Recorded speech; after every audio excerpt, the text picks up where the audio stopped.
Guess I better use this. Thank you so very much. Thank you for coming out. And wow, I can just feel the energy in the room. In fact, I do believe, I think I can say with confidence, that this is the largest group I've ever given this lecture to. Give yourselves a hand. Come on. I also noticed looking out that this is probably even a younger median age than my grad school classes. In fact, this is the youngest median age of a group since my 6th grade Sunday school class that I teach. But I know this is not that because it's not boys on one side and girls on the other. So it's not 6th grade. So it's really good to be here and to talk to you about this important material. It's important because this is a conversation. It's a conversation that's all around us. It's a conversation that gives skeptics cause to doubt and to criticize Christianity. It's a conversation that leads some Christians into such turmoil that they consider leaving the faith and even do so. So it's an important conversation to have. You know, I do a lot of lectures on Genesis 1, and we get talking about the age of the earth, and that can be controversial, but that really pales in significance to the conversation surrounding human origins. How do we work through kind of all the things that science is telling us, and then all the things that it looks like the Bible is telling us, and it looks like those are very different things. How do we sort that out? Now, I'm not going to sort the science out for you tonight. I'd be the wrong person to do that. I'm not here with a scientific agenda or a scientific idea to promote. I'm not even here as a philosopher or theologian, and those issues come into this conversation as well. I am a text analyst. It's what I do. I read text, I work through text, and my expertise in Hebrew on the one hand, the language, and on the ancient Near Eastern world, the culture, are the tools that I use to try to understand text better. Because when we are talking about this whole area of discussion, when we think that the Bible's claims are in conflict with the claims that science is making, one of the places where we can really get mixed up is if we don't have a clear view of what the Bible claims. After all, we can't talk about agreement or conflict until we're sure we know what the Bible's claims are. And so I'm going to bring my research and study to that conversation and talk about tonight, what are the Bible's claims concerning human origins? Now, for me, this conversation always starts from the presupposition of my Christian faith, which means that, among many other things, I believe that the Bible has authority. Now, not everybody sees authority the same way, and not even everybody kind of signs on to the biblical authority piece, but it's important for me to tell you that that's where I'm coming in. Because some of the results I'm going to offer of my study are not really your traditional views of things. And so it's important for you to know how important biblical authority is to me. But it's also important because we have to talk about this so we understand what the implications are of biblical authority. We believe that God had a purpose to communicate. There's something he wanted to say. And he chose to communicate through human intermediaries. Sometimes we call them authors or narrators or compilers. Doesn't matter what we call them. They're intermediaries, and God chose that form to communicate his message. Now, the significance of that is that God vested his purpose in the human intermediary. And that means if we are going to get God's purpose, we have to do it by understanding the author's purpose, the author's intention That's how God worked. For us to get the divine message, we have to go through that human intermediary. And what the human author meant to say, what he intended to say, is what God's message is.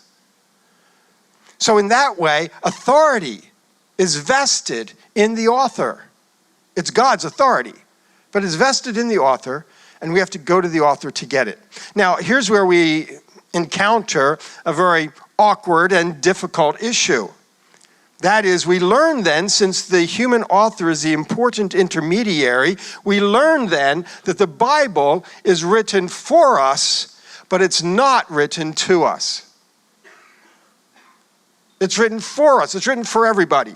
It's God's word to humanity. It's written for us. But it is not written to us. It's not in our language. Unless there's any native speakers of classical ancient Hebrew. No, okay. It's not in our language. It's not against the backdrop of our culture. It's culture bound. And so in that sense, we're reading someone else's mail. And we're allowed to, and it benefits us, but it still is someone else's mail. So in that sense, if we want to get the authoritative message that God intends for us to receive, we can't expect the author to come to us. The author doesn't know us. He doesn't know our world, our culture, our issues, our questions. The author doesn't know us. He's addressing his audience in his language, in his time, in his culture, with his issues. And so if we want to get the full impact of that message, we have to go to him. We have to take our place in his audience. He's not going to come to us. That means we have to start learning all that we can about the ancient Near Eastern backdrop to the culture in which the Israelites lived. Now, that's a lot different than ours. This picture just shows you a little bit about how they thought about the world in ancient times. It's not at all our blue earth picture, not even remotely. If they saw a picture of blue earth, they wouldn't know what it was a picture of. And they couldn't explain anything on it because they thought of the world something more like this. My son is a graphic artist, and this is his artwork. Pulled all of this stuff from the Bible itself and devised this picture. This looks like it's in your way. Is that true? Is this in your way? Okay, we can take care of that, I think. How's that? Okay. There we go. So he also, by the way, has designed this whole PowerPoint, so thanks to him. Anyway, this gives you an idea of how the Israelites would have thought about the world around them. Okay, now, when we try to understand the Bible then, we try to understand it in the context of that ancient world. It's not just a matter then of translating the language. Okay, that's been done for you, and you've got your English Bibles. You don't have to read Hebrew, but you'd like it. But anyway, so you don't think so? Anyway, so that's been translated for you, but culture also needs to be translated. We know there are things in their culture that are totally foreign to us, just like there are things in our culture that would be totally foreign to them. I like to use the metaphor of what I call a cultural river. Think of a cultural river with all the main ingredients of culture. In our modern world, in the cultural river would be things like capitalism, freedom, rights, tolerance, democracy, consumerism, market economy. All of these things are part of the cultural river. And America is not the only one that draws from that cultural river. Lots of other nations do as well. They each give it their own shape, but it's still drawing very heavily on the cultural river. And that represents all of the issues that we consider as having value and that sort of are undergirding the way that we think. Well, the ancient world had its cultural river. And it was a very, very different cultural river from ours. And if we are reading the Bible only through the lens of our own cultural river, we are misreading the Bible. We're imposing something on it that's not native to it, something that the author was not involved with, didn't know anything about. And when we do that, we distort it. So we want to try to read the Bible against the ancient Near Eastern cultural river. So we're not engaged in the process of importing that and imposing it on the biblical text. Okay, we don't have to do that. The biblical text is in that cultural river. By the way, let me explain the metaphor just a little further. Sometimes, of course, Israel is just floating along in the cultural river. They're the same as everybody else and thinking the same and acting the same. Sometimes they've kind of said, this is not quite right, based on in revelation they get from God. And so they kind of move out of the center of the current and maybe standing in the shallows, watching it go by and evaluating it. Other times, again, based on revelation from God, they say, this is all wrong, and they're thrashing upstream for all they're worth. But in all three of those cases, they're still in the cultural river. That cultural river, not our cultural river. And we do the same. Sometimes we float along saying this is just fine, even when it's not. Sometimes we, again, step out of it. Sometimes we thrash wildly against it. It's kind of how we work with this cultural river. So we need to understand the ancient cultural river, no matter what Israel's response to it was. So we're not just imposing that on the biblical text, but the more we learn about that cultural river, the more we can read the biblical text in light of it. So ancient Near Eastern texts then can prompt us to read the text differently, to think about it, not just in our own terms, but in their native terms. Because the ancient Near Eastern literature, by the way, there are over 1 million cuneiform texts. This is not just a few little documents here. 1 million cuneiform texts. And that's just Babylon and Assyria. We're not yet talking about the Hittites or the Canaanites or the Egyptians or... This is a significant amount of material. And all of these texts give us windows into how people thought in that world. Okay, last night when I was giving this talk, I pushed the metaphor too far. It's like we're in a glass-bottom boat looking at the cultural river. Okay, never mind, that's over the top. Okay, but at any rate, that's what's going on. These texts give us windows into the ancient world. Without them, we wouldn't know. We wouldn't know what they thought like.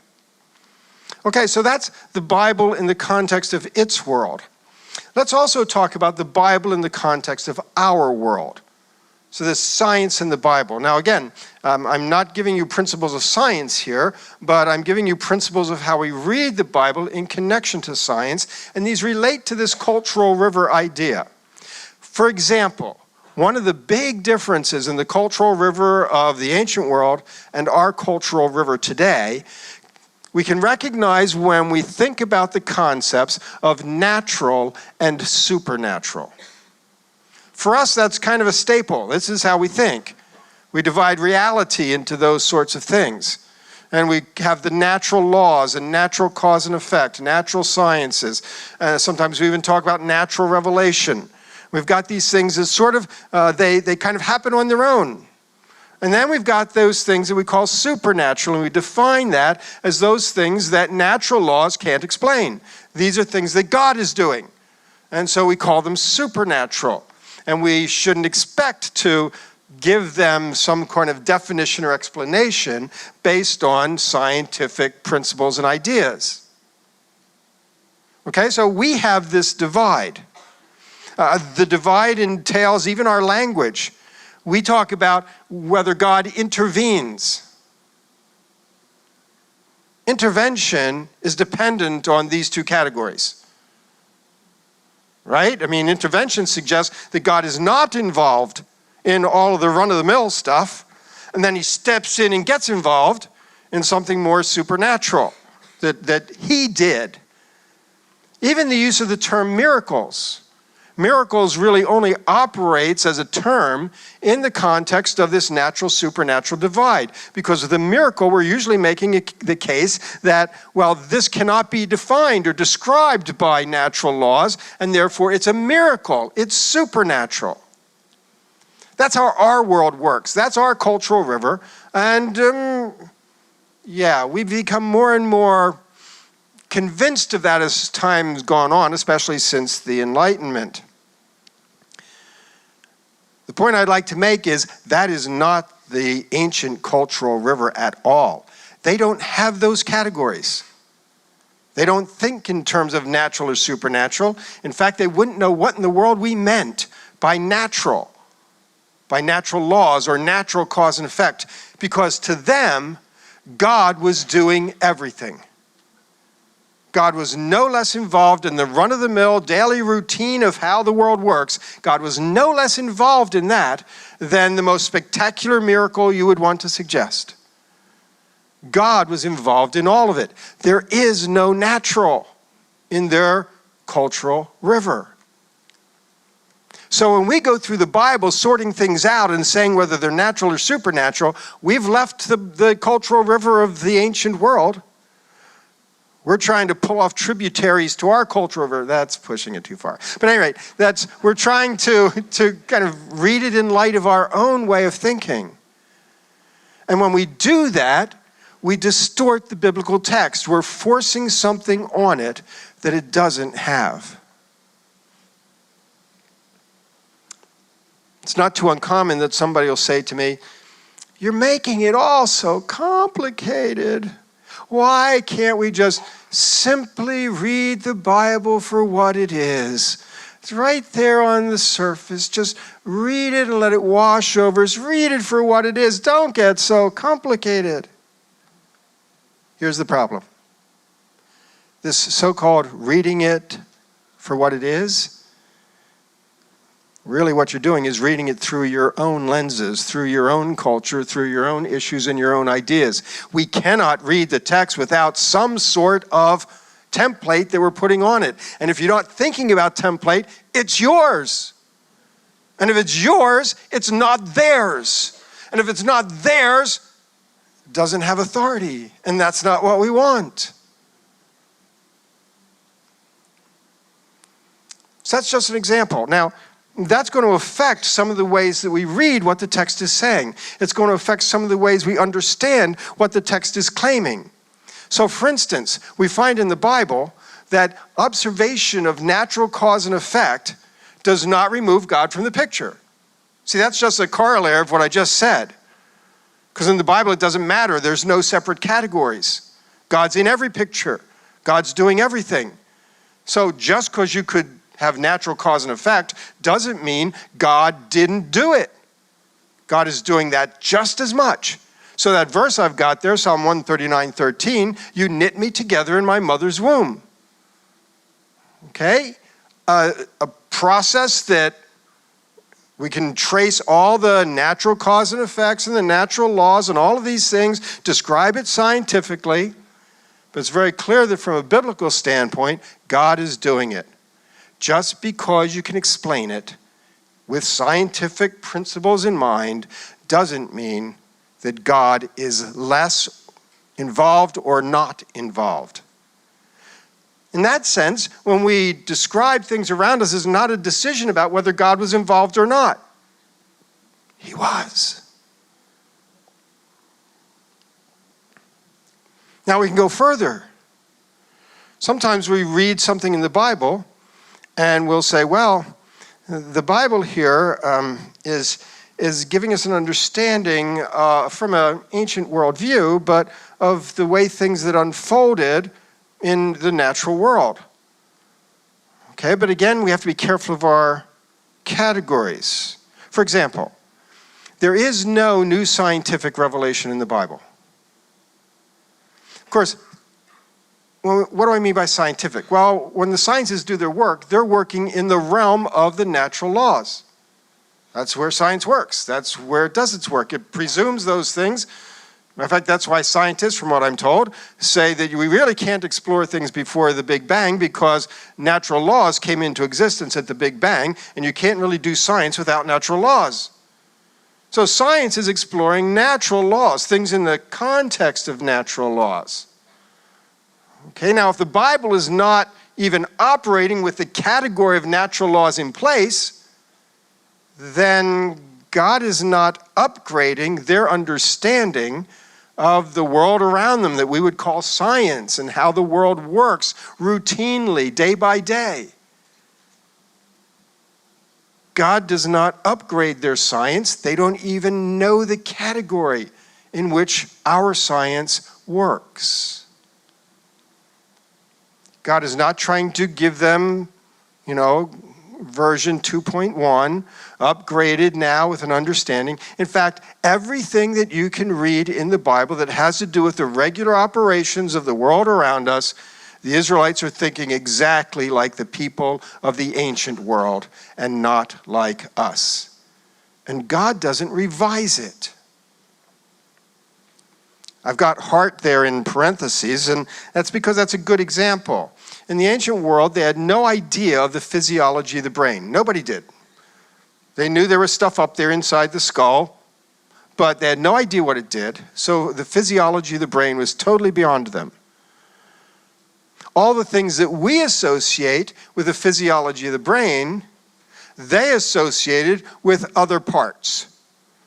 So all of the cognitive and volitional and intellectual decision, all of those things, they associate with the organs down here. The heart, the liver, the kidney, the intestines, even the stomach. I know we sometimes do think with our stomachs, but all of those, they associate with those things. And of course, many of those, they did not know the physiology of those either. They had no idea what the kidney did or what the liver did. So they have an uninformed understanding of physiology. But what we find is that God, instead of correcting it, instead of giving Physiology 101 lessons, turn to Physiology chapter 1, verse 2. No, he doesn't do that. He uses what they know and what they understand to communicate the more important things that he's trying to do. He is not revealing physiology. He's revealing himself. And it doesn't matter whether they believe that you think with your heart or think with your kidney or think with your brain or think with your big toenail. It doesn't matter. Think godly thoughts and love the Lord your God with all of that, whatever it is. Sometimes we say with all your mind, and you might look up mind and you say, wait a minute, there it is, that's the word mind. Now that's the word entrails. Your translators helped you out there, okay? It's entrails. So, there is no biblical Hebrew word for brain. Why give a name to silly gray stuff? Okay, so we have to understand then that God's not in the process of revealing science. Well, that means anytime we think that the Bible is making a breakthrough scientific statement, better watch out. Okay? So, as a result, we have to consider carefully what scientific claims the Bible could be making. Because science, natural laws, natural cause and effect, science is our cultural river. It's not theirs. And we have to try to understand the text in their cultural river. These foundations are very important for us to go into these issues where science and the Bible are in conversation. We have to know what we're about. So now we're ready to move on to Genesis 2. I have 2 and 3, but we're not going to get past 2. Okay, so we're going to talk about the Adam and Eve account. So, first of all, let's start with the word Adam. Some surprises even here. It's a Hebrew word, Adam. It means humanity. It can be used for both the male and female populations of humanity. It occurs 34 times in Genesis 1 through 5, but it occurs in a surprisingly diverse sorts of forms and contexts. Sometimes, for instance, it occurs with the definite article, and other times without the definite article. Of course, definite article, it's been a while since you had English grammar. Okay, you know all that. Okay, so, but Hebrew does not use the definite article on personal names. In that way, it's like English. English does not use the definite article on personal names. Except the Donald, of course. Exceptional in every way. Okay, so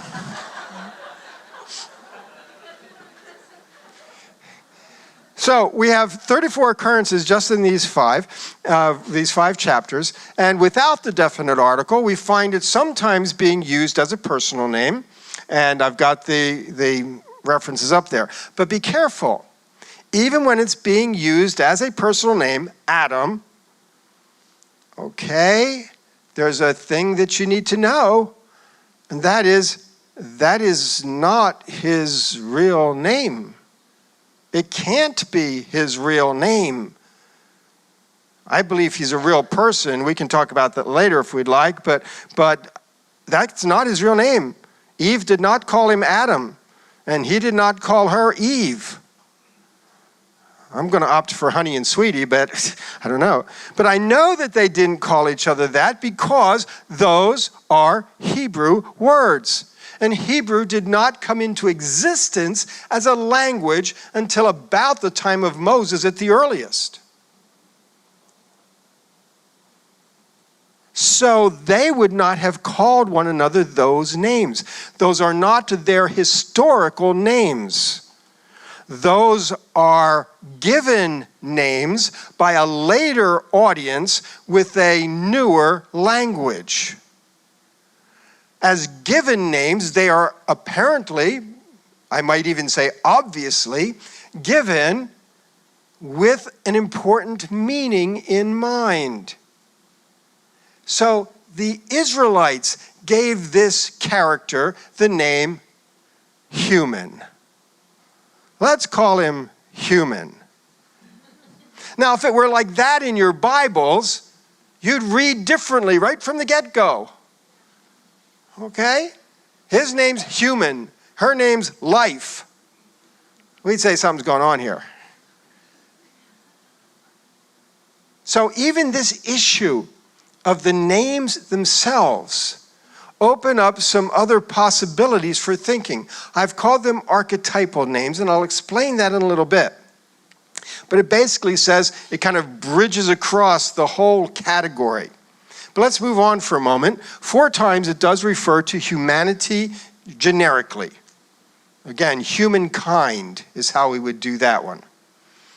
But then sometimes it has the definite article. As a matter of fact, most of the times in Genesis 2 and 3, it has the definite article. And in many of those, again, it's the human. Again, it's not Adam, not a personal name with a definite article. The human. And so again, it gives the passage a little bit different character. Now, the next thing we have to talk about is what is the relationship between Genesis 2, the Adam and Eve story, and Genesis 1, the 7 days story. Most people are under the impression that Genesis 2 gives us a more detailed explanation of what happened in day 6 of Genesis 1. In that sense, it's a recapitulation, going back to say this is what happened on day 6 in more detail.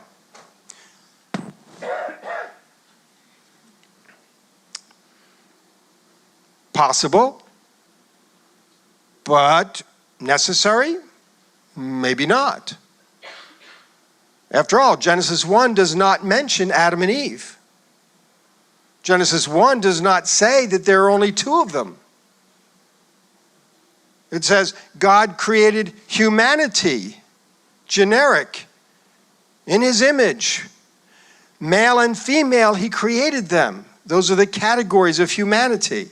It's not a male and a female, he created them.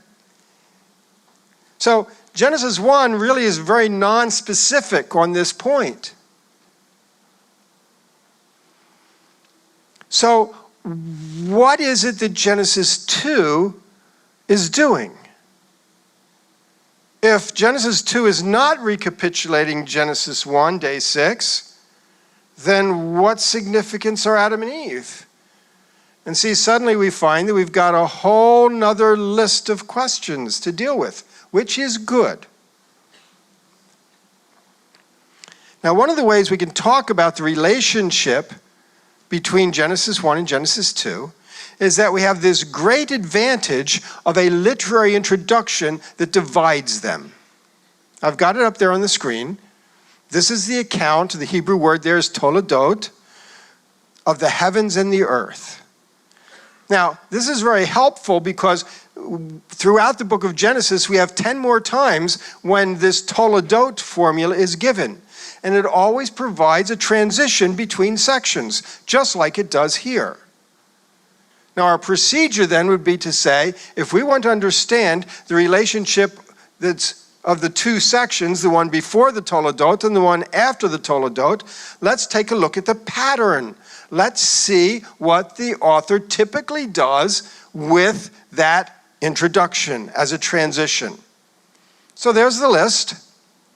I don't know if you can see it. That print's a little small, but maybe you can see those in the screens that you've got. What we find is that when we look at those transitions, they tend to fall into two categories.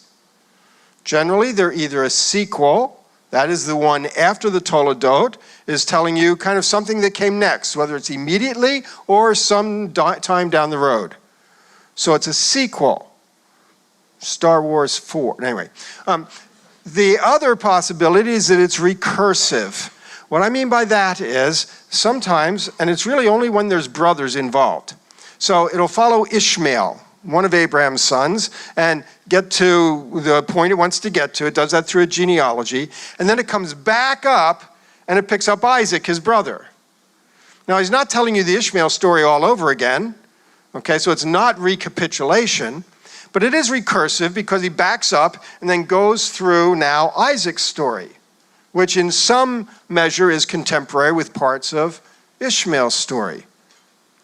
So we find that when this toledot formula is used, it's separating sections either by presenting a sequel after the introduction or by presenting this recursion when there's brothers. Here there's no brothers, therefore sequel would be our best guess. What we recognize is that it's never recapitulative. So that would not be our first choice. So we should at least explore what it would mean for Genesis 2 to be a sequel of Genesis 1, since that's how the pattern goes. Now, once we start considering that, we find that there are some advantages to it. If it's a sequel, then the people in Genesis 1 are not necessarily Adam and Eve. And you say, but wait. The Bible gives us no hint of any other people besides Adam and Eve. Really? Cain finds a wife. I never cared for the sisters deal, but some people go that way. When God chases Cain away, Cain says, now anybody who finds me will kill me. Anybody? Mom? Dad? Is that you? Come on, stop.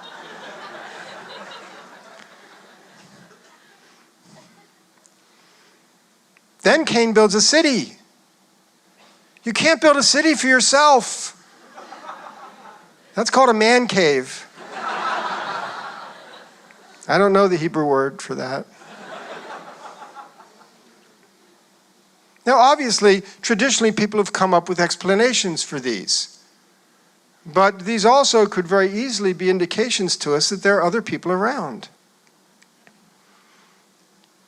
So that would be an interesting point. Now, of course, also, if Adam and Eve are not put in day 6, it actually gives us some relief, because then we don't have to have all of the things going on in the Adam and Eve story happening on day 6. You know, particularly naming the animals has been problematic on that score.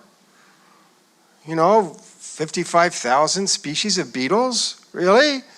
Sun setting, I'm only up to the first 3,000. I'm forgetting names. I don't know what to use. I already used John, Paul, and George. I just don't know what else to call them. This generation's too young for that one. I should have said Ringo. If I said Ringo, would that help? Okay.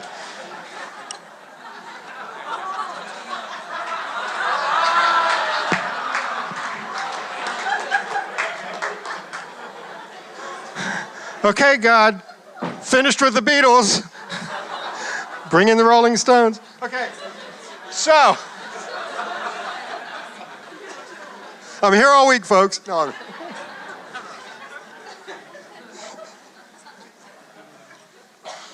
So there are advantages to it, but again, we have to evaluate it on its own terms. So, what's my proposal? My proposal is that when we're dealing with the piece of human origins, that we're dealing with archetypal functions. Now I have to explain what that means, because that's kind of confusing. Okay, but eventually I'm getting at the point of what is the significance of Adam and Eve? If they're not the first people, just consider that for the sake of argument, okay? If they're not the first people, well then why do they merit such attention? What is their role? What is their significance? Okay, so by the way, their significance is often more so to us than in the Old Testament. After chapter 5, Adam and Eve are never mentioned again in the Old Testament. How about that? Yeah, they need a better promoter. Get them. So, archetypal functions. I'm suggesting that everything in Genesis 2 regarding human origins, that qualifier is important, regarding human origins is first and foremost archetypal in nature. Now, an archetype is different from a prototype. A prototype is simply the first one off the line. So if a car manufacturer was rolling out a new model, they would set up the manufacturing line, okay, so that they could make those cars. And first one off the line, that's the prototype. Archetype, though, has an embodiment feature in it, okay? So there's a sense in which the archetype kind of embodies all of the others in that class, in that group. So I've got the example mothers up there. I was on the internet a couple weeks ago, and I found a place where an interview was asking second graders, what are mothers made of? Now, immediately with the question, even these second graders were sharp enough to figure out that mothers there is an archetypal term. The interviewer wasn't saying, what's your mother made of? He was asking about mothers. The whole class kind of covers all of the ones in the class. And the second graders got it. Okay? And so one little girl said, mothers. Mothers are made of angel wings and clouds and string and a little bit of mean. Now, I'm sure she wasn't talking about her mother. But see, she was defining this archetype classification, mothers. And she chose to do so, prompted by the question, by talking about ingredients. But don't go biology on me here. That's certainly not what she was talking about. Those ingredients did not pertain to biology. They pertained to identity. Those ingredients helped define, in her mind, the identity of mothers. because that's how archetypes work. So I'm not talking about literary archetypes here, the villain, the hero, okay? I'm talking about this concept of defining the class with something pertaining to the identity. So when I talk about Adam and Eve in the origins piece as being archetypes, that's what I'm getting at. So the forming accounts are most relevant to Adam and Eve as archetypes rather than as individuals. Again, to make that statement is not to say they are not individuals. Again, that little girl had an individual flesh and blood mother, but she just wasn't talking about mother in that term. Now, how would we know? How would we know whether the Bible means it one way or the other? We look at the evidence. It can be identified as archetypal if it refers to everyone in the class, not just uniquely to one individual. And so we're going to look for that evidence to find out how the Bible treats Adam and Eve in the origins piece. So, you ready? Buckle in. Let's go. Formed from dust. Some people read that, especially reading it from our own cultural river, and they immediately start saying, okay, let's do the chemistry here. What are the chemical components of dust? Silicates, and I don't know what else So, and then what's the makeup of the chemical elements in the human body? And is there overlap? And can we say that, okay, you see the problem here. It's a cultural river problem. The Israelites aren't thinking chemistry. They don't know chemistry. Their periodic table is very small. They're not thinking in those terms. If we start to read chemistry, we're imposing on the text. We're dragging it into our cultural river. That's a distortion. Other people, more likely, other people say, well, what I see here is God's kind of getting down and dirty. You know, he's on his knees in the dirt and he's shaping with his very fingers, breathes into the breath of life. This is a God involved, God as actor kind of thing. Problem. The craftsmanship piece would work very well if the text said that God formed man from the clay, but it doesn't. It says dust. Hebrew has a word for clay. This is not it. You can shape clay. You can't shape dust. And it doesn't do any good to say, well, God can. I know God can do anything, okay? God made him out of diamonds. I don't know, but he can't, okay? If they're going to use the image of craftsmanship, they would use the ingredient of craftsmanship, and they don't. So if it's not chemistry, and if it's not craftsmanship, then what's going on here with dust? There we are. Now we're thinking cultural river. Now we're asking the right questions instead of thinking we already know. Now we're able to analyze the text for what it says instead of bringing kind of outside information in. So what's the significance of dust in the context of the Hebrew Bible? We don't have to look very far.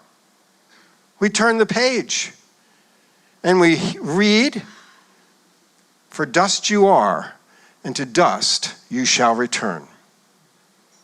And we learn that dust equals mortality.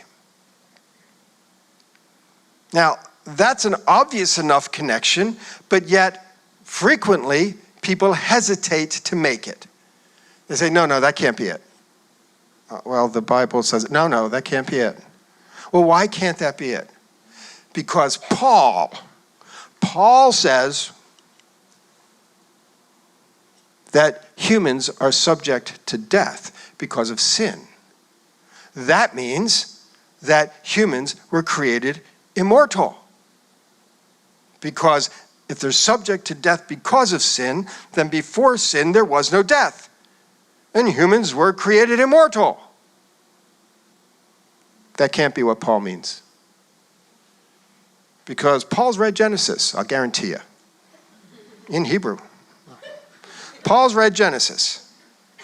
And he knows the details of this text that make that view not feasible. Because in the biblical text, we're told that God takes Adam and he puts him in a garden. And in that garden are two very special trees. And one of them is the tree of life.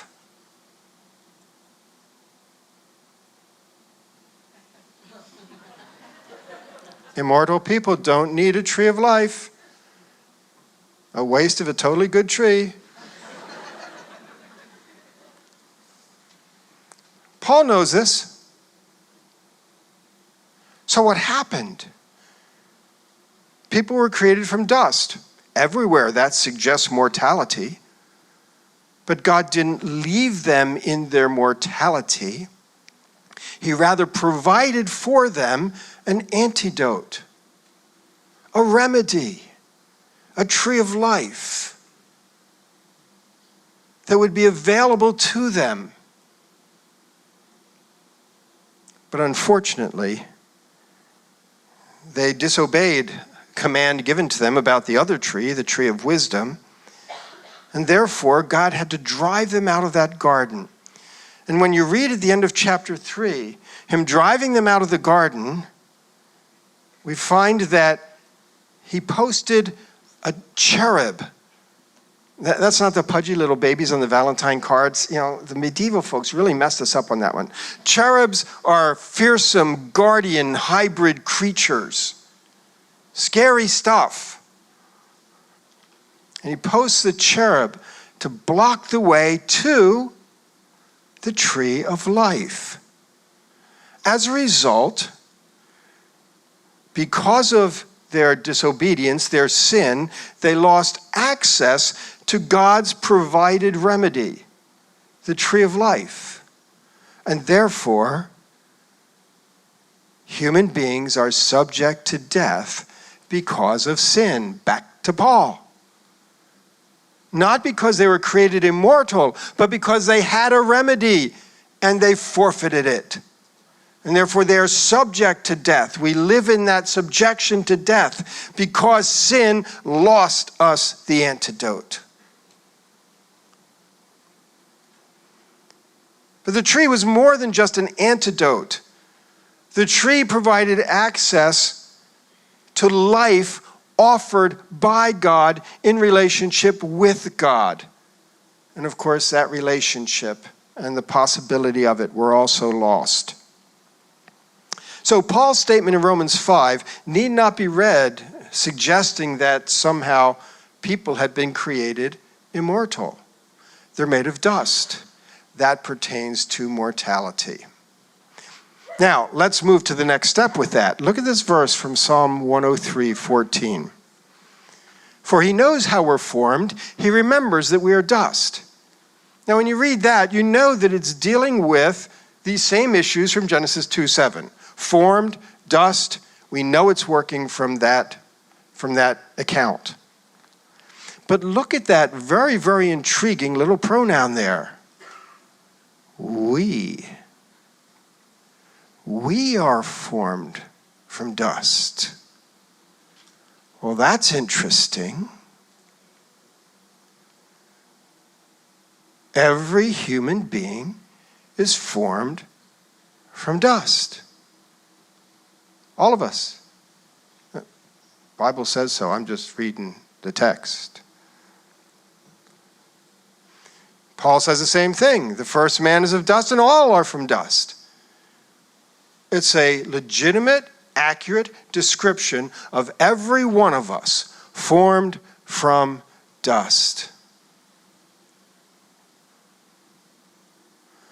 That means that being formed from dust does not describe a biological material formation.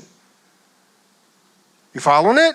I mean, if each of us is formed from dust, That's not a description of your biological formation. I presume you were born of a woman,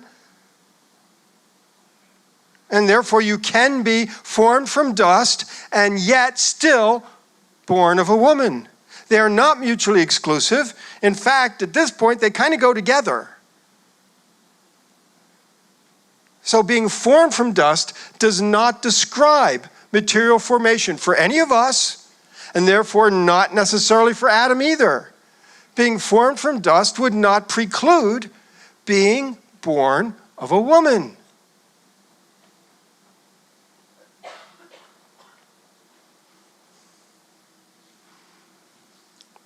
Being formed from dust, then, in the Bible, is not a description of material biological origins. Being formed from dust is a statement about identity, our mortality. Go back to the little girl with angel wings and clouds and string. Identity. The ingredients in an archetypal description have to do with identity. And that's what dust is. Dust is who we are. It's what we are, not chemically, not biologically, historically, but every one of us is formed from dust. It's intended to communicate then what all humans are, not uniquely what Adam is, right? There's the archetypal piece. That was our criteria. If it's true of all of us and not uniquely only true of Adam, then it's archetypal. And here we have it. Not based on science, not based on ancient Near East, not based on some kind of crazy scheme. It's taken from the biblical text itself. This is what we all are. It's the identity that we all share.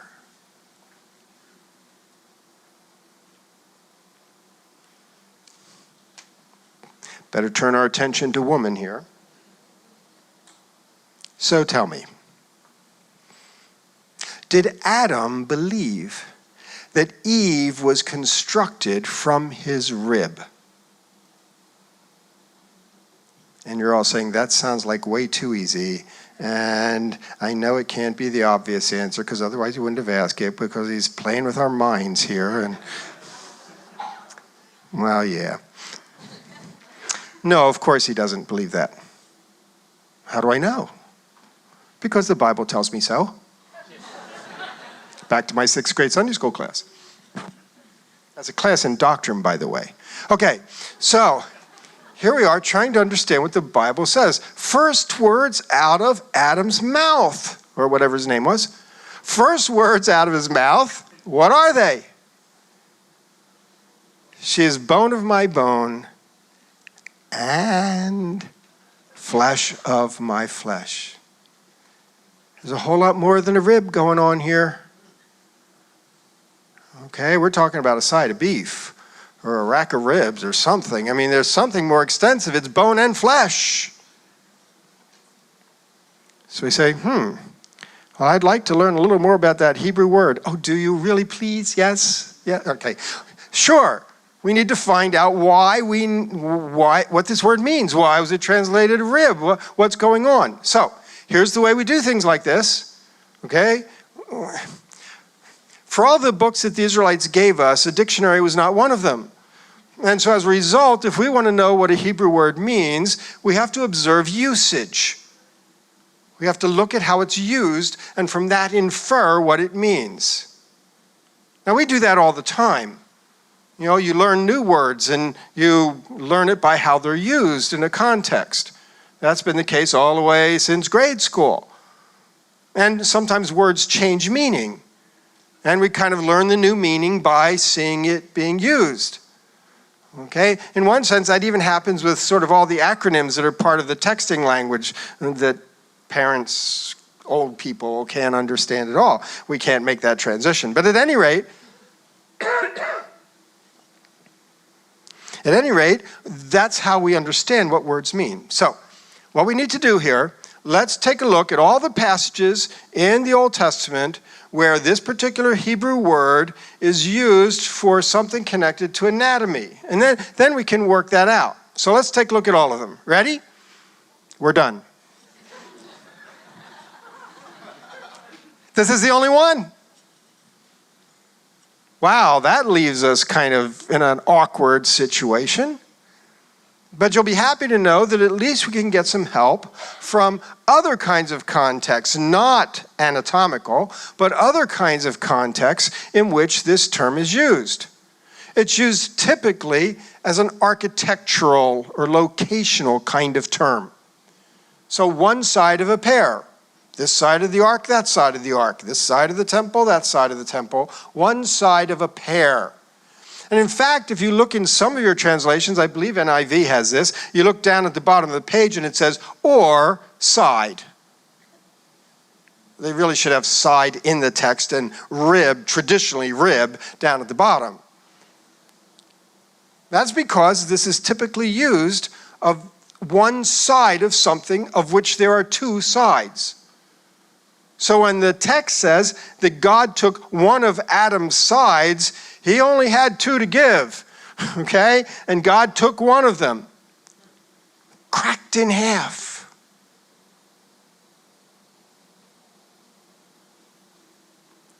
Now that's pretty radical surgery. But why in the world should we think about surgery? Cultural river. It's ours, not theirs. You say, well, but God put him under anesthesia. Really? Well, yeah, he was in a deep sleep. Read it as a Hebrew text, not as a modern medical text. What does this concept, deep sleep, have to do with? We have to figure that out from the biblical text and the biblical usage, not from kind of our surgical modern understanding. So, we look around on this word for deep sleep. And we find that it's used in two specific kinds of situations. One of them is a situation where there's some trouble, an impending doom, or something that's about to happen really bad. So, for instance, Jonah is in a deep sleep in the bottom of the boat when the storm's coming and it's threatening to wreck the ship. There's danger, impending danger, and he's not aware of it because he's in a deep sleep. Similarly, Saul is in a deep sleep when David and his men creep into the center of the camp. The whole camp of Saul, the whole army of Saul is in a deep sleep. And David and his men creep right up to the sleeping king with a spear in the ground by his head. Danger. The Canaanite general Sisera fighting Deborah and Barak, Judges chapters 4 and 5. And he's routed on the field and he flees the battlefield. And he goes to the tent of someone who he thinks is an ally. Hever and his wife Yael. And he goes in and Hever's not home. Yael welcomes him in, gives him a cup of warm milk. He's exhausted from the battle. She has him lay down and covers him with a nice warm blanket. And he falls into a deep sleep. Some of you know the story. At which point she takes a tent peg and a big old hammer and right through the side of the head. I like to call it another temple story. But at any rate,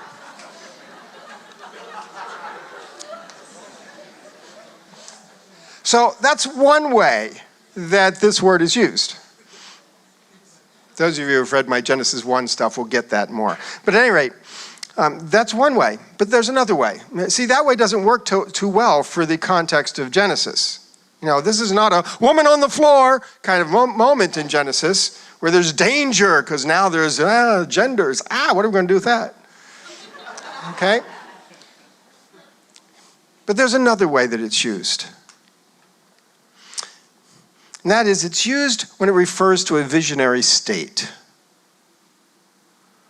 And so here, for instance, with Abraham in Genesis 15, he cuts up the animals and then he's put into a visionary state. And in this vision, he sees God passing through as the torch and the censer. And this is the ratification of the covenant. It happens in a vision. And in that vision, a very serious issue unfolds that gives the family of Abraham their identity. I have other examples there for you that refer to this kind. This word's not used that much, but we see it falling into those two categories. So as a result, we could choose one or the other. We have to try to take the one that fits best to context, and I think this one easily fits better in this context. Judgment call. So a deep sleep, a visionary state, which suggests, of course, that Adam's not really being cut in two. There's no surgery going on. There's no cutting. God's not extracting anything, a rib or a rib cage or a side. He sees it in a vision. You know, all kinds of weird things happen in visions. He sees in a vision himself being cut in half. And then one half, presumably the better one, is being built into the woman. And this tells Adam something important about identity. About identity of woman, bone of my bone and flesh of my flesh. But also about the identity of humankind in genders. It's kind of how humankind is. And so Adam is being treated to a lesson on identity. And that's exactly what the next verse says. That's why, the narrator tells us, that's why a man leaves his father and mother. Why would you do that? They're a clan society. Why would you do that? Leave your father and your mother. But they do, and is united to a wife, an outsider. Leave the insider group and hook up with an outsider group? That's just doesn't make any sense. Well, it doesn't make any sense in terms of clan and biology and family and all of those things, but it makes a lot of sense in light of this passage. They share an ontology, an essence, a nature. And so he's united to his wife again. But this isn't just Adam and Eve. This is everyone.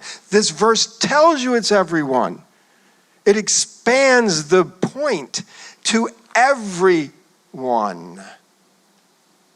And so they are united. That which was separated is united because they are of one essence. And so they become one flesh again. We read that and we think it has to do with sex. But in our culture, they think everything has to do with sex. This is about ontology. That's a lot longer word than sex. And it's not near as much fun. Never mind. Okay, so.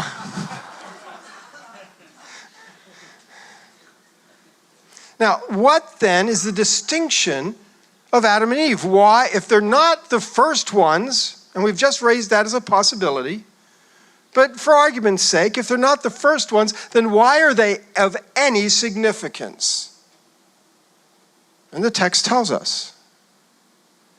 That is, it tells us about a specific, special, in this case, unique role that Adam and Eve will have.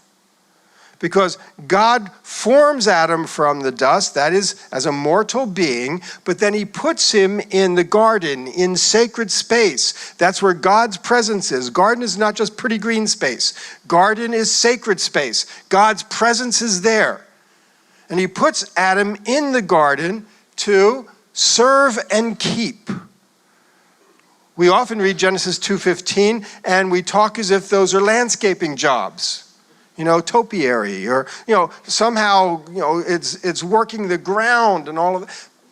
No, they're serving the garden, sacred space. They're keeping the garden, that's sacred space. They are preserving the sanctity of sacred space because God has come down into this cosmos to dwell among his people. It's what God has always wanted. It is why God has created us. And Adam and Eve are given that special task of serving as priests in sacred space. She is his helpmeet. She is supposed to help him in this sacred task. They are allies. Helper there is not an inferior term. The one most often a helper in the Bible is God. So that clearly means that woman is God. No, wait. Okay, they're allies in this task. As priests, they are representatives of all humans, whether it's all humans there, if there are any others there, I'm leaving that open, okay? Or of those to come, they are representatives. Not now in the archetypal sense, because they're in the garden and everybody else isn't. So they're priestly representatives. So we can see representation goes a different way. Priestly representation is a different thing than archetypal representation. You should think of them as priests, not as ones who offer sacrifice. There'd be no need for them to offer sacrifices in the garden.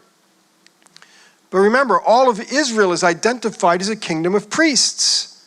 And that's not because they're offering sacrifices for the Moabites or the Babylonians. It's rather they are offering mediation to God's presence, who dwells among Israel. Offering mediation to revelation, because God is revealing himself through them. And so they're playing this priestly role of mediation. And we can see that same kind of role for Adam and Eve. What makes Adam and Eve distinct and worth a chapter on is that they are the ones chosen for this priestly role. It has nothing to do with biology. So, summing up on archetypes. If the details of forming that we get in Genesis 2 apply to the archetypes, because they refer to everybody, all women are from the side of all men, all people are from dust, they apply to everybody. If those forming accounts are archetypal, then we have no information about the forming of individuals, about biological, material, human origins. That's drawing from our cultural river, not from theirs. We're the ones that ask the question about biological human origins. They are not. The archetypal identity does not negate the existence of the individual. That's not the contention we're making here. For my own part, I've concluded that Adam and Eve are real people in a real past. Other people disagree with that, and that's fine. That's a conversation for another night. But I've drawn that conclusion, so this isn't trying to push aside that. I'm not trying to make room for evolution. I've been accused of that. But I've not made a commitment on the science side of the equation. If tomorrow the headlines blazed, evolution proven false, it was a lie from the start. Just imagine, that would not change anything that I've said tonight about this passage. This has been text analysis, not driven by scientific conclusions. The appropriate question then is not, is this really what happened? Material, historical, human origins. If I had a video camera there, okay, this is not about that. This is about the question, is this who we really are? Does this give a true picture, an accurate picture of our identity? And I hope you can see that indeed it does. Another thing we should note before we move on is that it just so happens that in the rest of the ancient Near East, any story about human origins is totally and purely archetypal in nature. Now, I didn't have to get that idea from the ancient Near East. You saw what I did tonight. I got it from the text itself. But when we come to that conclusion in the text and then hold that up against the ancient Near East and find out that the ancient Near East is the same, it's not a surprise. And we say, cultural river. We can see it. That doesn't mean that people in the Bible are viewed the same as people in the ancient Near East. People in the ancient Near East believed that the gods had made people to be slave labor. Their gods had needs, and they were tired of meeting their own needs, so they created people who would meet the needs for them. And then they had to take care of the people so the people could keep meeting their needs. So it's a mutual codependency where people were slave labor. And the gods had appetites, they had needs, they wanted to be pampered, and that's what people did. Well, wow, that's not the biblical picture. The biblical view is thrashing wildly upstream against that one. But the idea that when you talk about human origins, you talk in terms of archetypes, that's cultural river. They're floating on that one. So let's sum up. I've suggested to you that the Genesis account is focused not on material origins or not on material issues, not on what we call science. Rather, it's focused on this idea of identity. And it does that by means of archetypes. Identity is the key focus of Genesis, not science. So what have we seen? We've seen that it talks about human identity. We're created with mortal bodies. We're frail, mortal, dust. That's our identity. It's who we are. And that's supported in the rest of Scripture. It's talked about relationship identity. That is, we are given the image of God to work alongside him as partners, as vice-regents. We serve him in sacred space. We have a relationship with God as he dwells among us. Okay, that is a relationship identity. It distinguishes us. We have an ontological identity. That is, as Adam looks for a helper, an ally among the animals, he finds none. Because there's an ontological distinction between people and animals. And the text recognizes that. And we also find gender identity. We're divided into male and female and would seek out new family relationships on that basis. These are all the aspects of human identity that Genesis 1 focuses on. And we've missed lots of this because we're so focused on the issue of biological human origins. Again, because we're so invested in our cultural river that we can't ask any other questions. But the fact is, identity continues to be a very big issue for us today. And we don't have to read that question or that issue back into the text. It's there. And the text is speaking to us about our identity. And we just have to make sure we're listening to what the text is doing so that we get that important message. So how should we think? A couple things I would suggest.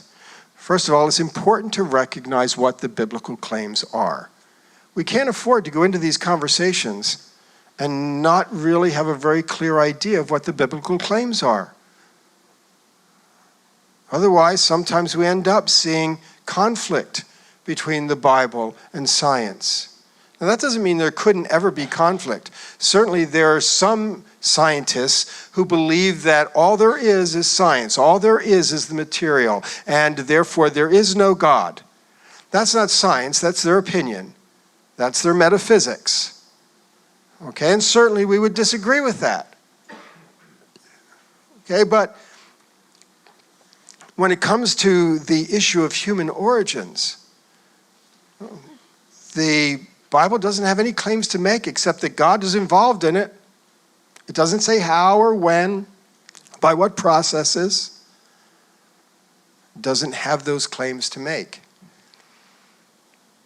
Now, these are complicated issues. And therefore we must recognize that some people will come to different conclusions on this issue. We don't all have to agree. You've heard what I've presented tonight, and some of you love it, and some of you hate it. Some of you don't know what to make of it. Some of you say you'll think about it and try to figure it out, and that's all fine. We're not going to have anybody come up at the end and sign decision cards or anything, okay? This is just information on the table. I've given you some options, probably options that most of you have never heard about before. Information on the table is a good thing. You'll still have to decide what to do with that and where you end up. And some of you will choose one direction and others another direction, and that's understandable, that's even expected, and that's okay. We don't all have to come to the same conclusion. What we do have to do is try to be faithful as we interpret God's word. Faithful interpretation is what's important, and faithful interpretation can sometimes lead different interpreters to different conclusions. As long as it's faithful interpretation, that's acceptable. When somebody starts saying, well, the Bible says that, but that can't possibly be true, well, now we've got a problem. That's not faithful interpretation anymore. They're being dismissive of the Bible. Okay, so we have to accept those who might come to conclusions that are different from ours. The church cannot be made up only of people who always agree on everything. Need say no more. Thirdly, acceptance of science does not require rejection of the Bible or faith. Maybe you've come to accept the mainstream scientific conclusions about human origins. Maybe you've worried that that puts you in trouble with the Bible. Maybe even you've gotten to the point where you're saying, I don't know how I can believe the Bible because I've kind of been persuaded of the science over here. And so you've been in a quandary, a conundrum even, because you haven't known how to do that. And I hope that if that's your situation, that this has been helpful for you, to suggest that there is a way through, and it's a way through that doesn't involve compromise on either side. Some people often talk to me about how important it is to read the Bible literally. Careful of that word. That can be a tricky word. Technically, you can't read the English translation literally. It's already a translation. The only thing you could read literally is the Hebrew. I'll welcome you to join me in that. We want to read the Bible for what it actually says. That's the sentiment behind it. We want to read it for what it actually says. But what it actually says is what it said to that author, through that author, to his audience. That's what it actually says. And if we're going to get to that, we've got to change cultural rivers. Acceptance of science, that's our cultural river, does not require rejection of the Bible or faith. Because the Bible isn't giving you a new science. It's not revealing science. It's not doing science. Now, I want to leave you with what I consider the most fundamental point of this whole conversation. See, what happens is we get easily distracted and tied up in all the details, whether there's scientific details about evolutionary theory or fossils or genetics or neuroscience or quantum mechanics, or whether it's conversation about theology and original sin and Genesis and what it says and doesn't say and how important the Bible is to be true. All of those things. There's so many details, so many moving parts. It's really, really easy to get bogged down. And even those who are very knowledgeable and specialized scientists get bogged down in the Bible and theology. And those who are specialists in Bible and theology get bogged down in the sciences. And so it's really difficult to navigate. And in that complexity, we sometimes lose sight of what the issue is. So here I'm going to put it in front of you. This is the issue. The issue is that God has made us more than what he made us from. Now notice we have that God made in both parts of that. God's the one acting here. If somebody thinks that God's not involved, now we've got problems with them. We've got deep disagreements. But once you move into the category of theism and have God in that picture, God is doing it all, whether you can explain it naturally or not, whether you can have theories and rules to describe it or not, God's doing it all. And God has made us more than what he made us from. That says that what God is doing in us is more than biology. What he made us from isn't that significant.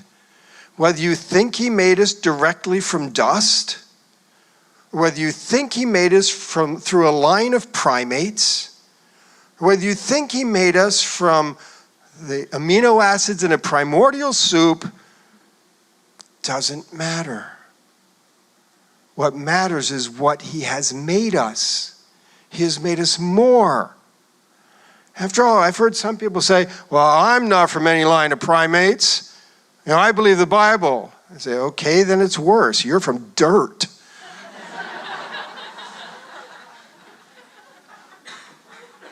But it doesn't matter. God has made us more than what he made us from. One person observed then that a secularist, not believing in God at all, will stand in front of the gibbon display at the zoo and say, that's me, I'm just another primate. And a Christian can stand in front of that same display and say, there but for the grace of God am I. Because God made us more than what he made us from. In fact, this is a fairly substantiable biblical principle. For example, think of Israel. Israel's identity. Deuteronomy 23:5 says, your father is a wandering Aramaean. Ezekiel 16, your father is an Amorite, your mother is a Hittite. I always want to say hamster there. It's Monty Python on the brain. But both of these pertain to ethnic identity. And the message of God to Israel is, that doesn't matter. It doesn't matter what ethnic stock you came from. God chose you as his people. He made you more than whatever your ethnic lineage suggests. It doesn't matter. You've got a new identity as God's covenant people. This is a God thing. It's how he works. And of course, that's not the only example. Think of our identity in Christ. You have become a new creation. Old things are passed away. You're crucified with Christ. It doesn't matter what we were. Paul says some of you were murderers and adulterers and thieves, but no longer. Because God has taken you and made you his own, made you his children. And so in Christ, God has made us more than what we are made from. It's a pretty straightforward principle. And if we've got that down pat, that God has made us more than what he made us from, there's not a whole lot else that can go awry. This is indeed an important topic for today. I hope that this analysis of text has given you more information to work with, regardless of whether it changes your view or not, regardless of whether it solves the problems or not. Information on the table is a good thing. And even if it doesn't change how we think about it, it can give us another way to talk to people when other people that we know, whether they're in the church or outside the church and they're struggling with this, it gives us something to offer them as well. You've seen the key. The key is in understanding what the Bible says and doesn't say. The key is analyzing words well and freshly. And the key is recognizing the need that we have to make our way to their cultural river. Now, some people say that seems like an impossible task. How can I do that? How can we still read the Bible if we don't have a tour guide to the cultural river? How can we get there? Well, again, this is one of those cases in which some people have this kind of training. A whole number of us. I'm not the only person that does this kind of stuff. And we're trying to make it available to the church as best we can. That's what always happens. People have a gift, a specialty, a training, and they try to use it for the benefit of the church. We can't all be a hand, we can't all be an eye, we can't all be an ear. We do what we do. And so gradually we're trying to make this material available as best we can so that you do have it in hand, even if you're not a first-hand expert in it all.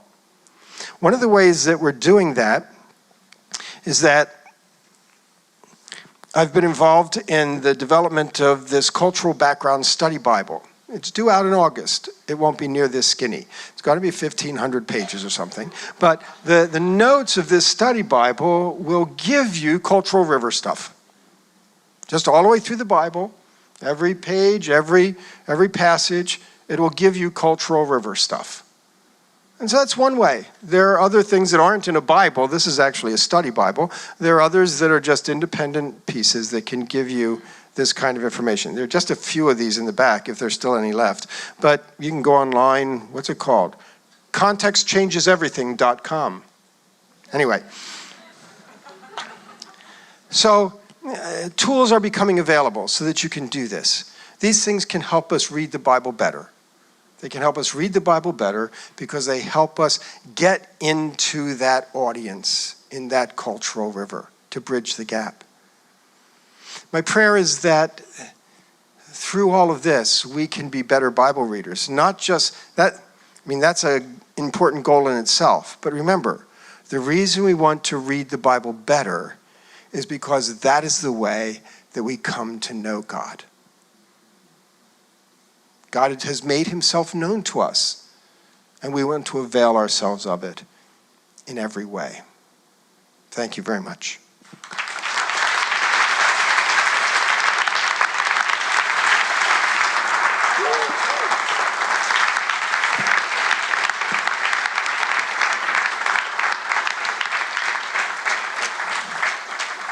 Now, I didn't manage to take the whole time, so we have time for questions. A couple rules. First of all, you're going to have to speak out. We don't have mics, so please project, speak out. Secondly, please make sure you're asking a question, not making your own statement. And that's kind of important. Keep it concise, to the point, okay, so that we can address it, and as many people can get a chance as we can. And finally, remember that we're here representing Christ as his body. And they'll know we're Christians by our love. And we have to be able to show that in the way that we converse with one another.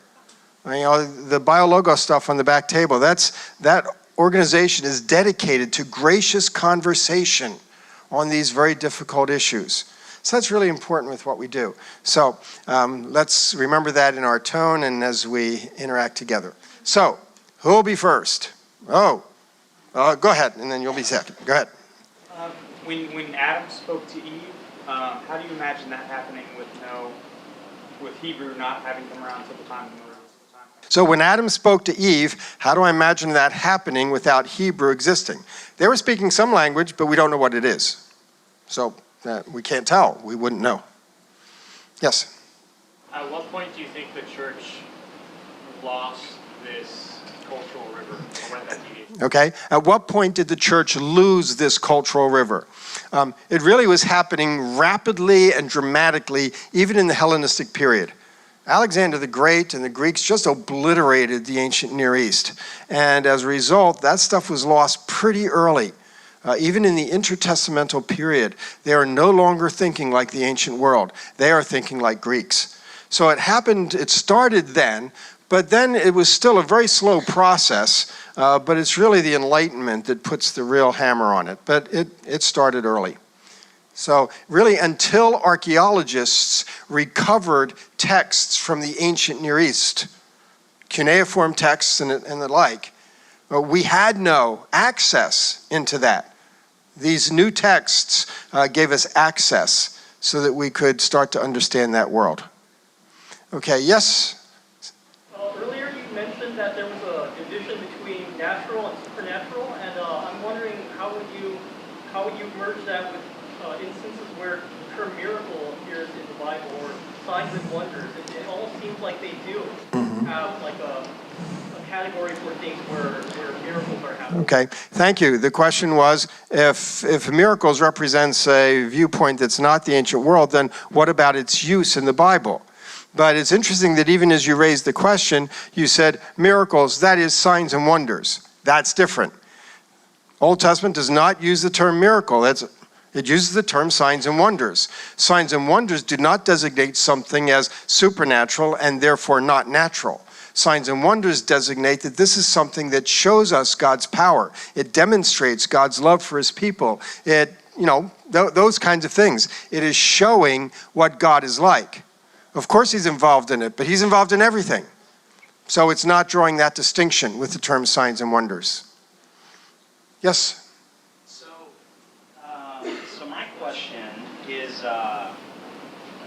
my question is based off of, let's see, I wrote it down. All right, I had to write it down. So my question is based off of, I think it's in Genesis 3, where it says Cain went off to the land, married a woman, etc. Genesis 4, yes. Genesis 4, and so the idea comes from potentially maybe Adam wasn't the first created man, but maybe there were other people. I suggested that there might have been other people. That would give one explanation for it. Go ahead. So how would that change the story of salvation if, the Bible talks about Christ dying as like the prototype of Adam, so that as Adam died, Christ, died, and we're all made righteous through him. So if it was the possibility that God did create more than Adam, like the original sin argument of... Okay, so how does that change the salvation story? What about original sin? Things of that sort. All very important and interesting questions. In my mind, it doesn't change the salvation story one little bit. People sinned, Christ came and died for our sin. How sin spreads, how sin got out and moves from Adam to others, the Bible doesn't tell us. We've come up with lots of theories over the years, but they're just theories. It doesn't really tell us that. And so in that sense, we just have to work it out as best we can, but we accept the premise that all have sinned and that Christ provides an essential, necessary salvation for us. Some of the early ideas, even though they didn't have genetics yet, was somehow the idea that we inherited it when we were born. That was one theory that's out there. But another theory that's out there has to do with the idea that once it gets out, it penetrated and polluted the world so that we are all subject to it. Think of that, whoever that person was at Chernobyl that made a mistake, and suddenly all the radiation's out. One person making a mistake, everybody's affected, the environment's affected, everybody born into it is affected. It's a different model. Okay, so there are various models, but again, all of those are of our design, trying to take account from what we do have in the Bible and come up with a hypothesis. Okay, there's one in the back there. You said the name Adam is generally used as an archetypal name, but then you said in your view, you think there was an individual Adam. Could you elaborate? Sure. The idea that Adam is an archetypal name, but yet there's an individual named Adam. The two are not mutually exclusive. Again, going back to our example with the little girl, she talks about mothers as an archetype, but she also knows she has a mother, and her mother fits into that category. So the two are not mutually exclusive.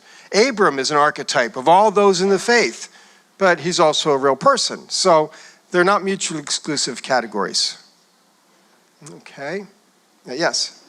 You were mentioning about the Hebrew, and so many words that I was able to pick up were really, really cool. at the point where the translations start to be Greek, like in the New Testament, is that more reliable in the translation that we read today? Okay, this is a question regarding some of the uncertainties regarding Hebrew, and then do we find the same thing with regard to Greek in the New Testament? Greek is not near so problematic because we have a lot of sources to the Greek language outside of the New Testament that help us understand Greek with all of these different ways to research it. That's not true with Hebrew in the Old Testament. We don't have other contemporary texts. Well, we have a few Hebrew inscriptions outside the Bible that are very meager. So to that extent, we are in a much better shape with regard to Greek than we are in Hebrew. Yes?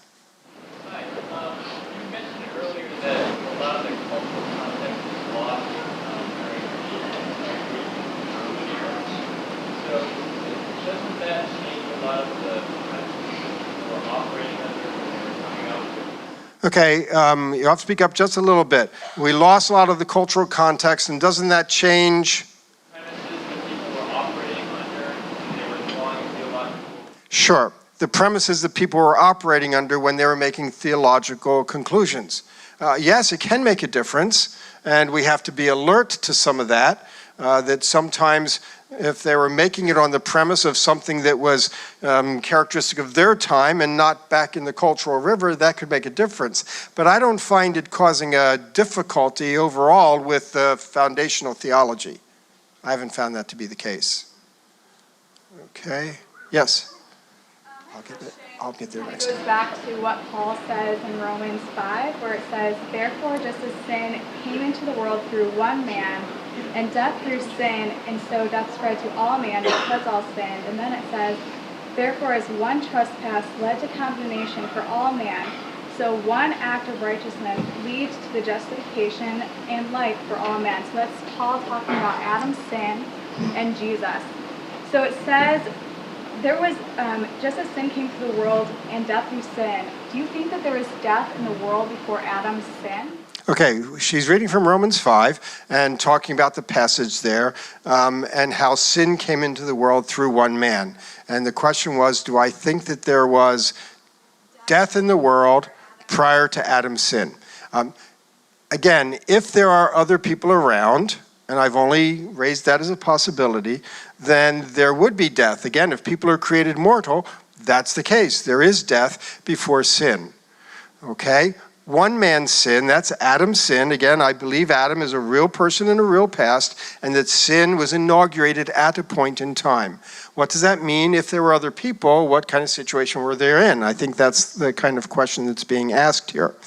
Well, remember, even in that very passage, in verse 13, Paul talks about the idea that, and he's not talking about Adam in the time of Adam, he's talking about Abraham before Moses, but he says that without the law, there is no sin. That seems like an odd statement because we would say, well, sin is sin, and what does there being law have to do with it? And of course, what Paul's talking about is the issue of accountability. Okay? Sin, to call something sin, depends on accountability. Your dog can't sin. Oh, now wait a second. Cats can sin. No. Okay. You know, they can't sin. There's no accountability. Okay? So it's very possible that what happens with Adam, sin, that is what we can really call sin, comes into being because they have become accountable by the command of God and their disobedience of that command. That would be a way to talk about it. It's a complicated issue. And just as I'm working on biblical texts, there are other people working on the theology issues to talk about what kinds of possibilities do these texts offer for us. So it's a great question. And again, sometimes we're stuck because we don't have enough information in the Bible to clarify everything that we would like. Question over here. Thank you. So, really interesting talk, and it sort of illuminates. Thanks. Now, oh, okay. Sort of how, I personally have misread Genesis through this cultural river. So, if you could pick another topic in the Bible, what is the topic that is most commonly misread through our cultural river? Boy. Now I am here all week. The question, if you didn't hear it in the back, was, okay, he says that he's clearly misread the Bible on this issue. So what are there other issues where the cultural river comes into play and where we might have misread very badly? I'm glad to report that there aren't really that many. There are some, and they can be significant. One of the ones that I often use as an example is the Tower of Babel. Tower of Babel is an extremely important passage, but we've missed its significance because we're reading it the wrong way. We read it as if people are building a tower so they can get up to God and do some mayhem or mischief or something or other. Okay, and once we get into the cultural river and we understand the nature of the tower they're building, a ziggurat, and understand what ziggurats were used for and how they worked, we realize very easily that the ziggurats are built not so people can go up, but so that God can come down. And that changes a lot. And we also learn that ziggurats are part of sacred space, and therefore people are engaged in trying to reestablish sacred space, lost at Eden, by the way, and therefore that's what they're about. It's a task that we wouldn't even see when we read there. Okay, so that's one. There are others, yeah. Again, in things that I've made available, in the various things that I've written, you can pick those up. Yes? Did you talk about how we should think about genealogies? So Genesis 5 gives an age. Adam lived 109 years. Is that also an archetypal thing? Okay, genealogies. The question was, so how do we read genealogies? Well, we want to read them in their cultural river, not ours. You would guess that I would say that. Now, that's important because it's very easy for us. We know what our genealogies do and how they work and how you're supposed to read them and what information they give. We're used to that. Okay, but we can't assume that they think the same way, that they use genealogies the same way, that they work them the same way, that they're for the same reasons.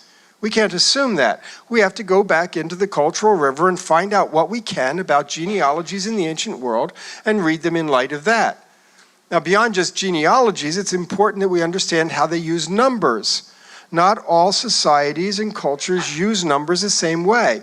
Certainly, many societies use them to quantify. And we use it almost only to quantify. But other cultures, that's not the case. A good example. I had a friend that was in Indonesia, and he was traveling around to some of the villages, and he was in a particular village, and they had a village gathering.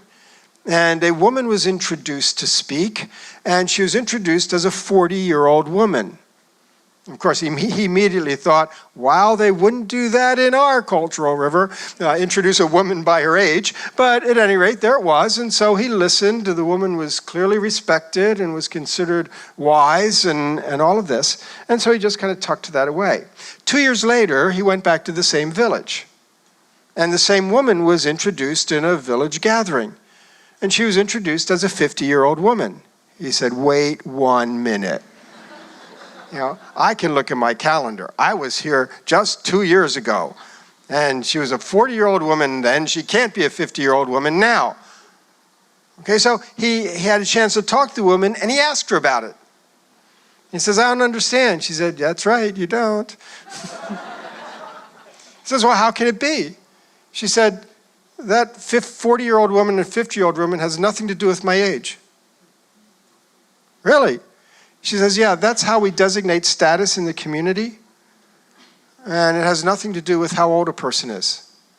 It has to do with the status they have in a community. And later on that day, then, he wasn't horrified when they introduced him as a 50-year-old man, even though he was only 35. Different cultures use numbers different ways. They may have a rhetorical use of numbers, and you just don't get that until you kind of get into their texts and understand them. Okay, so I'm not going to jump to the conclusion that those genealogies are even acting as genealogies the way we use them, or that those numbers are working the way we use them. I wouldn't know that until I get into their cultural river. Yes, sir? Assuming that there were other humans during and before the time of the fall, wouldn't it apply that people other than the individual Adam and the individual Eve the people that would later on become other nations other than Israel still be unfallen? Okay, he's working on the premise that I've raised. If there are other peoples besides Adam and Eve at the time of the fall, and those other people became other nations, okay, remember, if there are other people, and I've left that open, but there are other people, they're all in the image of God. All people are in the image of God, okay? But if those people become other nations, are they unfallen? No. Whatever model we have of the fall, whatever model we have of original sin and those kinds of things, it spreads to everyone. We don't know how it spreads because the Bible doesn't tell us. Okay, but we all catch it. We all have it. We're all characterized by it. All the people that lived at the same time. Again, the Chernobyl example. All the people there in the area of Chernobyl, when that breach took place, they're all radiated. Didn't matter that they weren't the ones who did it. Again, that's just another model. And whatever models we put together are our models, and they work well or not so well with the information we have. But it would pertain to everyone. All have sinned. We're all fallen. Follow-up. Okay, quick one, because other people have hands up. In that case, then, wouldn't those people, since they were also created in the image of God before the fall, they were one with God as well? Okay, wouldn't all those people who were created in the image of God, They would also be in fellowship with God. So that they would be in fellowship with God. How? Fellowship with God happened through God's presence in the midst of his people, mediated by his position in the garden, and mediated through the priesthood of Adam and Eve. That's how they would have had any relationship. When Adam and Eve bring failure to that, that relationship is broken for everybody. Presence is lost for everybody. So they would all fall into that category. Okay, back in the back. You've been waiting. Yes. About where Eve came from. Still confused about where Eve came from? Adam's side. No, okay. Okay, remember, this is not telling us where Eve came from. This is telling us what Eve represents, identity, who she is. Okay, so it's not trying to tell us where she came from, what she's made of. Excuse me, sorry. Okay, so again, lots of this is going to change the questions we're asking. Okay, you had a chance already. Yes. Yes, I remember. Yeah. Why do you personally believe that Adam and Eve were like literal individual people? Good. Why should I believe that Adam and Eve were actually individual people, real people in a real past? Here's my reasons. I've done a lot of work with genealogies in the ancient world. I've written on it, I've studied it, and I don't know of any instance where anybody in the ancient world puts a person in a genealogy who they don't believe to be a real person, an individual. And so the very fact that Adam factors into a genealogy suggests that that's how they're understanding him. Secondly, and this is a little more removed from that cultural river, but it's in the New Testament and the theological cultural river, I think the whole equation works better when there's one point in time by this pair of individuals. I've heard people explain it in a different model. I don't like it as well. I don't think it fits so smoothly. And since I don't know of any reason not to think that they were real individuals, I stick with it. Yes? On the historical critical significance of the serpent in ancient Near East context as it pertains specifically to the proto-evangelium. Okay, can I comment on the role of the serpent in the ancient Near East context as pertains to the proto-evangelium? For those who don't know that word, that's a reference to Genesis 3:15 and the idea of the stepping on the head and crushing the heel and all of that in 3:15. Okay, the serpent, of course, does have a great deal of significance in the ancient world.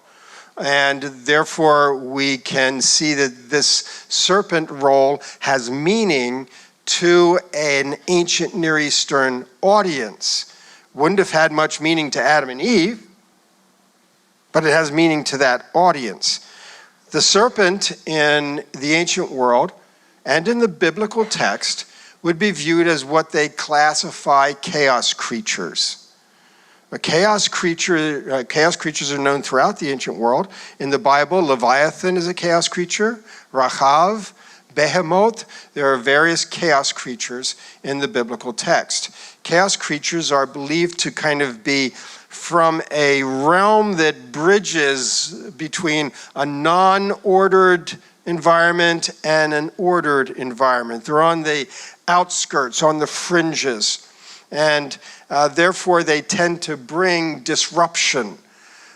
And so the serpent would be considered a chaos creature in the context of the biblical text, the Old Testament, and the ancient world. That is, the Old Testament never gives a hint that they think that that's Satan or something of that sort. When we read Genesis 3:15, again, it takes some attention to Hebrew words, but when we read Genesis 3:15, what is striking, get that? Yeah, I just did that now. Okay, what's striking, still sharp after 2 hours. Okay, what's striking is that it doesn't say who wins. The stepping on the head of a serpent is a potentially mortal blow, true enough. But likewise, a serpent biting the heel of a human is a potentially mortal blow. They're exchanging equally potentially mortal blows. It doesn't tell you who's going to win. That verse is telling you this is an ongoing thing. This was not a one-time blip. It's ongoing.